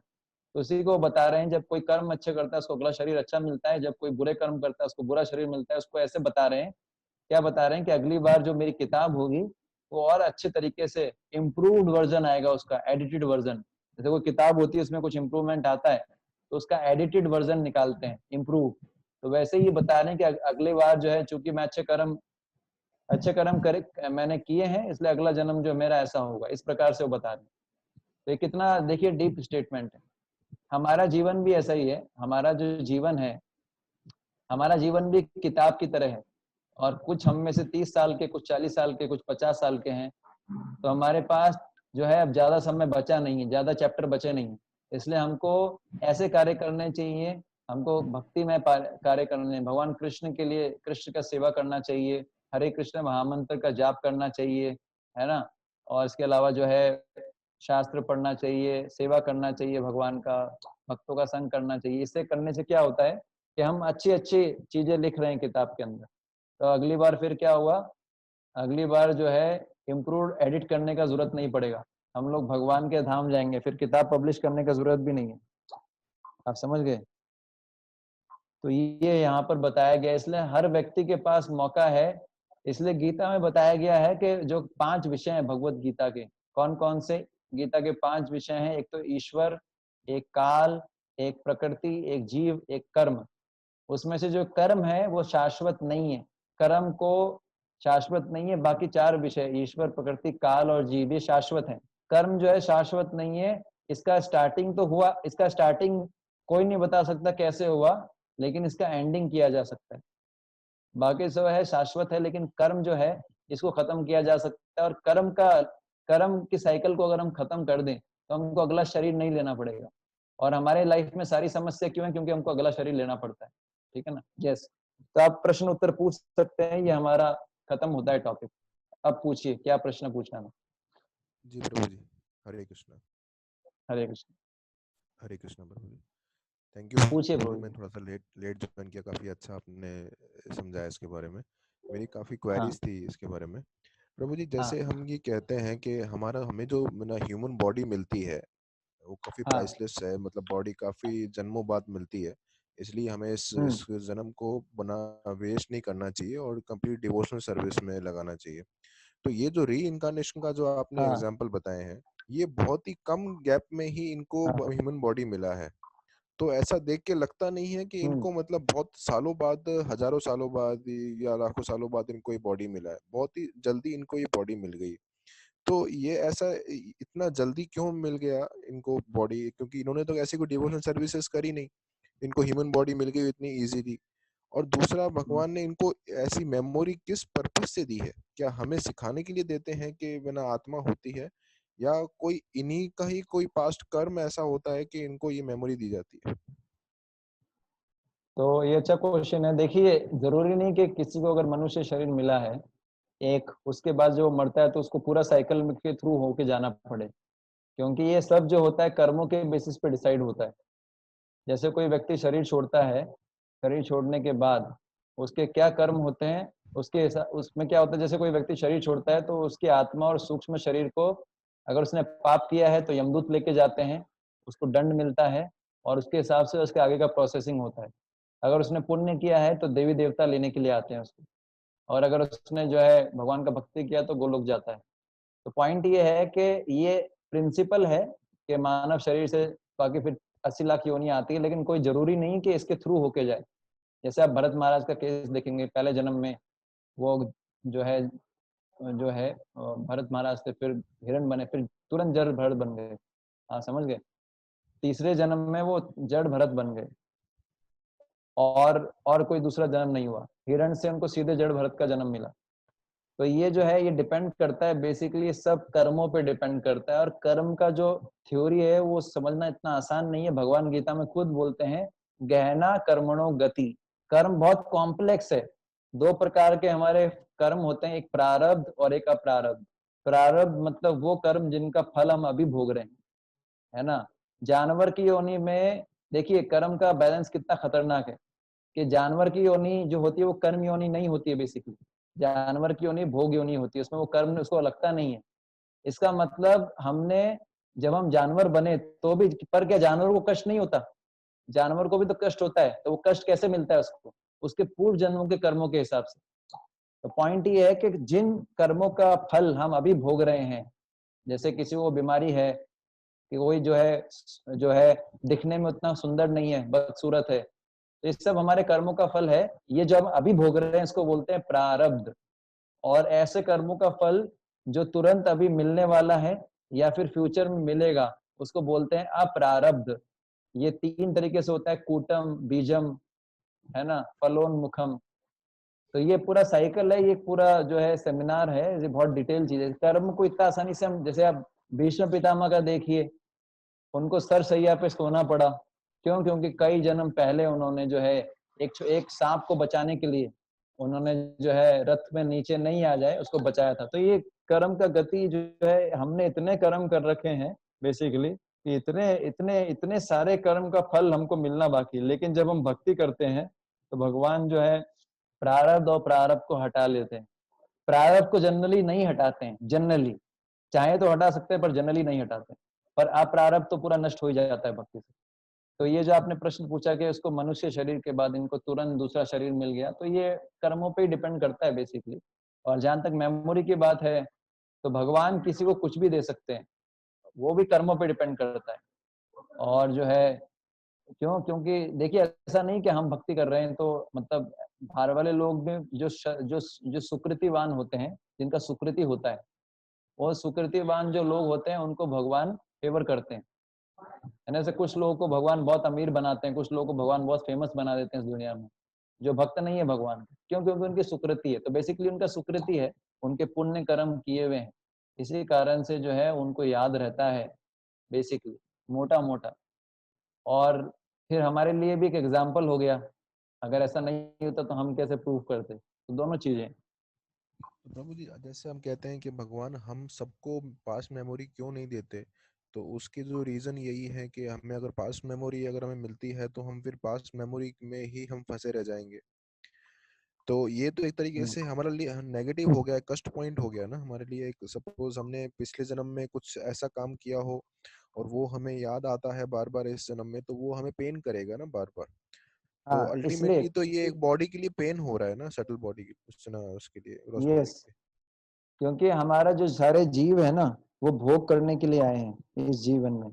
तो अगर आप मान लीजिए आपके सामने 56 भोग रख दिया जाए, है ना, उसमें जो है 56 भोग के अंदर आलू का पराठा हो, है ना, छोले की सब्जी हो, मिक्स वेजिटेबल हो, है ना, 2-3 तरह का दाल हो, जीरा राइस हो, पनीर डाला हुआ राइस हो, है ना, और अलग जो है स्वीट्स हो अनेक प्रकार का। तो आपकी इच्छा तो होगी खाने की, लेकिन आपके जो है गर्दन पे चाकू रख दिया जाए तो आप उसको खा नहीं पाएंगे। तो पॉइंट वही है कि हम भोग करने के लिए आए हैं इस जगत में। अगर हमको याद रहेगा कि हम कैसे मरे थे पिछले जन्म में, तो हमको डर लगेगा, भोग नहीं कर पाएंगे। पर कुछ कुछ लोगों को भगवान याद दिलाते हैं, है ना, कुछ लोगों के केस में उनको याद रहता है। तो ये बेनिफिशियली होता है, क्योंकि अगर हमको याद रहे कि हम कैसे मरे, तो हम जो है एटलीस्ट ये है कि हम ये तो मानेंगे कि भाई मृत्यु खतरनाक है, हम उसके लिए सिंसियर हो जाएंगे। कुछ लोग बहुत सिंसियर हो जाते हैं मृत्यु के एक्सपीरियंस के बाद, है ना। तो ऐसे लोगों के भक्त बनने की संभावना होती है। ये जो रिइंकार्नेशन वाले केस होते हैं, इन लोगों का भक्त बनने का संभावना होता है इस प्रकार। कोई ऐसा स्टडी आया प्रभु जी, out of 3000 how many people became devotees? ऐसा कोई स्टडी नहीं आया है, लेकिन मैं आपको ऐसे बता रहा हूँ कि ऐसा कोई डेटा नहीं है। लेकिन भक्त बनने की संभावना क्यों है? क्योंकि उसको पता है कि जैसे फॉर एग्जाम्पल भरत महाराज थे, भरत महाराज का केस ले लीजिए, जब वो हिरण बने, क्योंकि खैर उनका केस तो थोड़ा डिफरेंट भी है, वो क्योंकि तो भाव अवस्था में थे। हाँ भाव अवस्था में थे, तो उनको भगवान ने उनका मेमोरी सुरक्षित रखा था, उनको अपने भक्ति के संस्कार याद थे, है ना। तो ऐसा कोई स्टडी नहीं आया, लेकिन चांस रहता है ऐसे लोग का भक्त बनने का। क्यों? क्योंकि उनको पुराने जन्म में जो है उनको कष्ट याद रहता है कि मैं कैसे मरा, है ना। तो वो जो थोड़ा सा जो है प्रॉब्लम क्या होता है कि तो वो उनको मृत्यु से थोड़ा भय लगता है। और मृत्यु से अगर किसी व्यक्ति को भय लगे और वो उसको जो है अगर उसको आध्यात्मिक ज्ञान मिल जाए, तो वो आध्यात्मिक ज्ञान में आगे बढ़ सकता है। ये चांस है, मैं ये नहीं कह रहा होता ही है। इसलिए जो चाणक्य पंडित बोलते हैं कि जो अध्यात्मवादी है उसको हमेशा मृत्यु को सामने रख के चलना चाहिए, कभी भी मृत्यु हो सकता है, इस प्रकार से, है ना। चांस है लेकिन जरूरी नहीं बने, पर चांसेस होते हैं। क्योंकि जिसको पता ही नहीं कि मेरे साथ पिछले जन्म में क्या हुआ है, तो वो तो इस जन्म को ऐसे देखेगा कि चलो एक और एंजॉय करने का अपॉर्चुनिटी है। पर इसको पता है कि पिछले जन्म में मैंने क्या गलती किया, जैसे उसको याद था, भरत महाराज को याद था मैंने क्या गलती किया पिछले जन्म में, तो फिर वो बहुत केयरफुल थे हिरण के रूप में भी, और जड़ भरत के रूप में तो और ज्यादा केयरफुल थे। तो इस प्रकार से। लेकिन प्रभु जी, आपने जो मैसेज आज शेयर किया था स्काइप में कि एक साइंटिस्ट ने एक मशीन के थ्रू एक ही talk to a soul who committed suicide in हाँ, last month. अब वो जो है वो सुशांत राजपूत वाला है, लेकिन अब वो बोल तो रहा है वो सत्य है। वो मैसेज मैंने इसलिए शेयर किया क्योंकि अगर लेकिन वो प्रभु जी वो बोल रहा है गलत कि है। वो सत्य है, अगर हाँ, आपका आवाज कम आ रहा है। प्रभु जी वो गलत है, वो ऐसे इसलिए गलत लग रहा है क्योंकि जहां तक हम्म, हमें ध्यान है, क्या मशीन से बात करना सोल से इट पॉसिबल? दूसरा ये है कि क्या सोल है वो पूरे वर्ल्ड, पूरे एक पृथ्वी लोक पे कहीं भी ट्रेवल कर सकती है? तीसरा, they soul can to skip any they can skip any they can speak any language, souls. देखिए, सोल जो है ना वो तो कहीं भी जा सकता है, इसलिए सोल को बोलते हैं सर्वगता। सोल कहीं भी रह सकता है, ये तो गीता में बोला गया है। ये एक मेन चीज नहीं है। मेन चीज है बट वो कि करेंगे वो ना, ही वाज इन हेवन। तो जो सुसाइड करते हैं उनको तो नरक में भी स्थान नहीं मिलता प्रभु जी। तो हेवन में कैसे हो सकता है? वो कह रहे हैं कि वो मैं हेवन में हूँ, आई एम हैप्पी, ऐसा उसने स्टेटमेंट दिया, तो वो तो कम्प्लीटली रॉन्ग हो गया ना। हाँ, लेकिन मेरा पॉइंट ये नहीं था कि उसको भेजने में कि वो सही है गलत। मेरा पॉइंट ये था कि सोल होता है, और कुछ ऐसे लोग हैं जो सोल पे स्टडी कर रहे हैं। तो ये बताने के लिए, और क्योंकि न्यूज़पेपर में आया है, क्योंकि हम क्या है हाँ। जनरली बाहर वाले लोग, हम तो नहीं, वो शास्त्रों पे इतनी आसानी से यकीन नहीं करते। तो बेसिकली नए लोगों को कन्विंस करने के लिए एक ये बता सकते हैं हम कि देखिए, पैरानॉर्मल एक्सपर्ट होते हैं वो इस चीज पे स्टडी करते हैं, आत्मा, भूत प्रेत। तो ये जो है जैसे इसको जो है, पर ये कितना सत्य है ये पता नहीं है। पर पॉइंट ये है ये सत्य है चाहे गलत है, लेकिन पॉइंट ये है कि कुछ ऐसे लोग हैं, इवन वेस्टर्नर्स, जो मानते हैं कि आत्मा होता है, जो इस पर रिसर्च भी कर रहे हैं, और जहां तक उसकी मशीन की बात है, जो उसने रिसर्च किया है, बोल तो रहा है वो सत्य है, लेकिन अब कितना सत्य है ये तो देखना पड़ेगा। हम देखिए आपका आत्मा जो होता है, हाँ नहीं बोलिए हाँ, बोलिए प्रभु, सॉरी सॉरी, बोलिए। आत्मा जो होता है वो कम्युनिकेशन करने के लिए उसको ग्रॉस बॉडी चाहिए, ये सत्य बात है ना। आत्मा के पास जब तक ग्रॉस बॉडी नहीं होगा वो कम्युनिकेशन नहीं कर सकता है, आप समझ रहे हैं। तो जी जी। अब वो बोल रही है आत्मा, अब वो चीज को समझना है क्या ये वास्तव में सत्य है कि नहीं, इसलिए मैंने मेल भेजा था। मेल सोल, हाँ आपका पर्पस अच्छा था प्रभु जी, आपका पर्पस मैं समझ गया था भेजने का। लेकिन मैं हाँ उसके पीछे जो प्रश्न मैं ये पूछ रहा था कि क्या वैदिक मंत्रों से ही आत्मा को बुलाया जा सकता है, ऐसी मशीनों से भी पॉसिबल है? और एक मेल सोल को फीमेल सोल रिक्वायर्ड होती है, और फीमेल सोल को मेल ग्रॉस बॉडी रिक्वायर्ड होती है, ये बात भी सही है प्रभु जी? एक मिनट, तो कि देखो मंत्रों से तो बुलाया जा सकता है। क्यों मैं ऐसा बोल रहा हूँ, क्योंकि जो भूत प्रेत होते हैं वो भी आत्मा होते हैं, उनके साथ उनका सूक्ष्म शरीर होता है, तो उनको मंत्रों से कंट्रोल किया जाता है। मेरे पास एक वीडियो भी है पर अभी मेरा ढूंढा हुआ नहीं है, उसमें बता रहे हैं कि ऐसे एक भूत है, एक लड़की के शरीर में घुस जाता है, और भूत बोल रहा है कि मैं इस लड़की से प्रेम करता हूँ, इसको छोड़ना नहीं चाहता हूँ। ऐसा असली में वीडियो है, आप यकीन नहीं मानेंगे। और प्रभुपाद जी ने लिखा भी है कि भूत प्रेत होते हैं। तो पॉइंट ये है कि मंत्रों से तो उसको बुलाते हैं। अब जहां तक मशीन की बात है, ये कितना सत्य है मैं इस पर कुछ कमेंट नहीं करूँ, क्योंकि मैंने शास्त्रों में कहीं पढ़ा नहीं कि मशीन से कम्युनिकेशन होता है, तो इस पे कुछ कमेंट करना मुश्किल है, मुझे भी रिसर्च करना पड़ेगा इस विषय में। पॉइंट ये। और जो आपने प्रश्न पूछा तीसरा क्या था,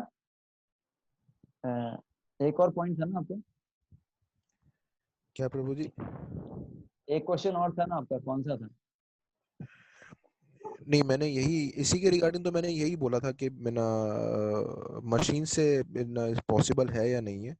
ऐसा और मैंने शास्त्रों में तो पढ़ा नहीं, और मुझे डाउट है कि ऐसा संभव है, लेकिन फिर भी ये पूरा स्टडी करना पड़ेगा केस। मैंने उस दिन वीडियो देखा था वो, लेकिन एक बार में देख के समझ में नहीं आ रहा है, वो सीनियर डिवोटी से बात करके कंसल्ट करके पूछना पड़ेगा।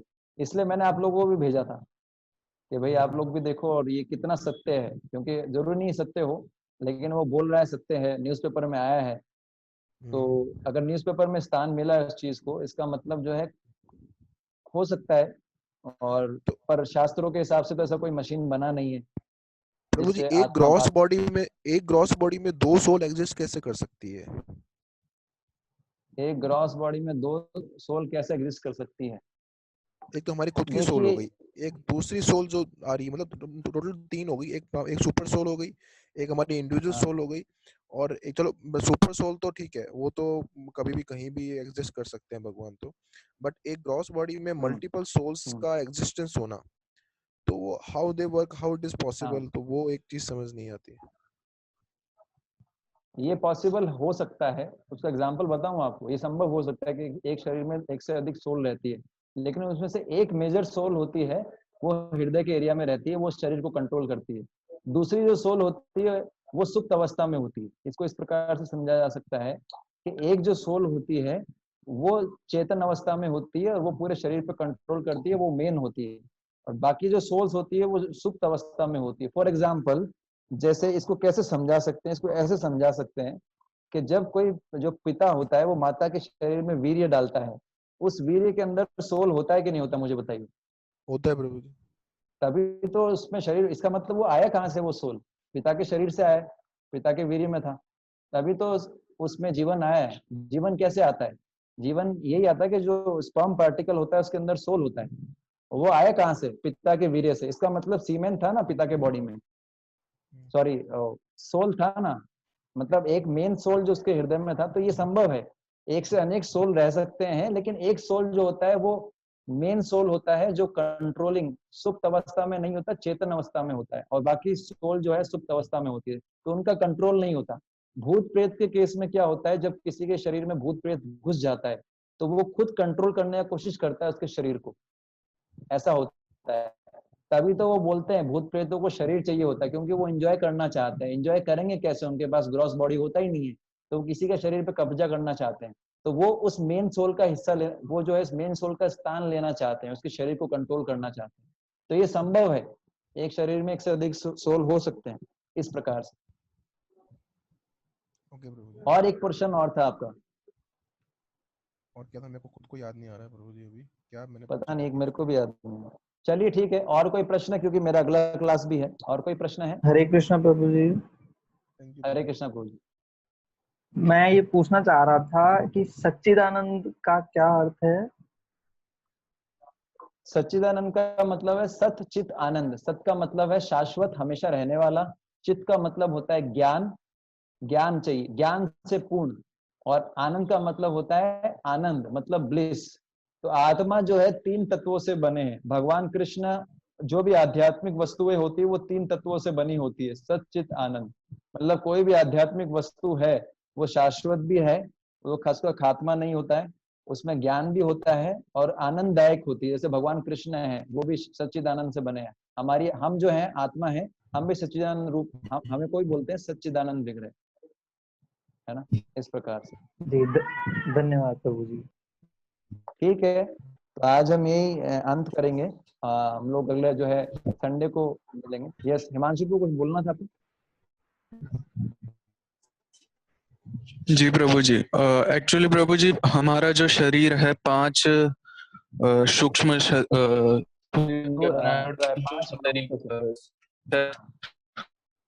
महाभूतों से। अहंकार से मिलकर बना होता है। अहंकार क्या होता है, तो थोड़ा सा इसके बारे में बताइए प्रभु जी। आपका आवाज कट रहा था, तो मैं जितना समझ पाया आप पूछ रहे हैं। देखिए, हमारा जो है, हमारा आत्मा, इसके ऊपर दो कवरिंग होता है। एक होता है सूक्ष्म शरीर और एक होता है स्थूल शरीर। जैसे मैंने इस कुर्ता पहन रखा है, तो कुर्ते के नीचे अगर मैंने बनियान भी पहनी है, तो पॉइंट ये है कि मैंने दो कवरिंग लगा रखी है, एक बनियान की और एक कुर्ते की। तो ये कुर्ता हो गया, ये जो आप देख रहे हैं, ये कुर्ता हो गया ग्रॉस बॉडी, स्थूल शरीर, जो पंच महाभूतों से बना है, पृथ्वी, वायु, आकाश, जल, अग्नि। और इसके अंदर जो बनियान है, वो बनियान क्या है? सूक्ष्म शरीर। तो वो क्या है? मन, बुद्धि, अहंकार। और वो आत्मा, आत्मा मतलब जैसे मैंने एक कपड़े पहन रखे हैं, वैसे ही आत्मा इनको, इन लेयर्स को ग्रहण करती है, इन इन कवरिंग को। तो अब मन, बुद्धि, अहंकार में क्या फर्क है? मन जो होता है वो सॉफ्टवेयर की तरह, जैसे कंप्यूटर सिस्टम है, वो हार्डवेयर हो गया, है ना। वो हमारा स्थूल शरीर हो गया, पंच महाभूतों से जो बना है। मन जो हो गया वो सॉफ्टवेयर, वो हो गया बेसिकली हार्ड डिस्क की तरह है। मन डिसीजन नहीं ले सकता है, मन में बहुत सारी इच्छाएं भरी हैं, पुराने संस्कार भरे हैं, अनफुलफिल्ड डिजायर्स और संस्कार। और जो इंटेलिजेंस हो गया वो डिसीजन मेकर की तरह है, जैसे सीपीयू होता है कंप्यूटर में, है ना, सेंट्रल प्रोसेसिंग यूनिट। डिसीजन लेने का काम करता है केवल बुद्धि। और एक होता है अहंकार। तो ये अहंकार जो होता है, इसका कोई फिजिकल एग्जिस्टेंस नहीं है, लेकिन ये अहंकार क्या होता है? वो वस्तु होता है जो हमको शरीर से आइडेंटिफाई कराता है। मतलब आत्मा जो है वो शुद्ध है, आत्मा जो है पूरी तरीके से ज्ञान में है, शाश्वत है। लेकिन अहंकार, इसको ऐसे समझ सकते हैं, अहंकार वो चीज है जो हमको शरीर से आइडेंटिफाई करवाती है। जैसे फॉर एग्जाम्पल, कोई व्यक्ति नई गाड़ी लेके आया मर्सिडीज, उसके मर्सिडीज को किसी ने थोड़ा सा स्क्रैच मार दिया, तो किसी व्यक्ति ने उसको स्क्रैच नहीं मारा है, लेकिन चूंकि वो उसकी मर्सिडीज को स्क्रैच कर रहा है, तो उसको भी बुरा लगता है। क्यों? क्योंकि उसका जो अहंकार है, ऐसे उसका जो ये अहंकार है, वो कोई फिजिकल, उसका कोई एग्जिस्टेंस नहीं है, कोई दिखता नहीं है। अहंकार, अहंकार को महसूस किया जा सकता है। तो अहंकार जो ये वृत्ति है, बेसिकली वृत्ति। तो अहंकार जो है वो उसको आइडेंटिफाई कराता है कि मेरी गाड़ी है, तुमने मेरी गाड़ी को कैसे मार दिया। तो वो अपनी गाड़ी को खुद मानता है। तो जो चीज व्यक्ति को शरीर से खुद मानने के लिए जो विवश करती है, उसको बोलते हैं झूठा अहंकार। अहंकार गलत नहीं है, सच्चा अहंकार गलत नहीं है। सच्चा अहंकार क्या है? मैं भगवान का दास का दास का दास। पर झूठा अहंकार खराब है, जिसमें हम अपने आप को शरीर मानते हैं, भोक्ता मानते हैं। ये ओके ठीक है। प्रभु तो जी। अभी मैं आप लोगों का आगे चाहूंगा, क्योंकि मेरा अगला क्लास भी है। ठीक है, तो जो जिनको जो वीडियो सही है वो हिमांशु से पूछ लीजिएगा, और मैं आपसे बात करूंगा हिमांशु को, है ना, रात को। ठीक है।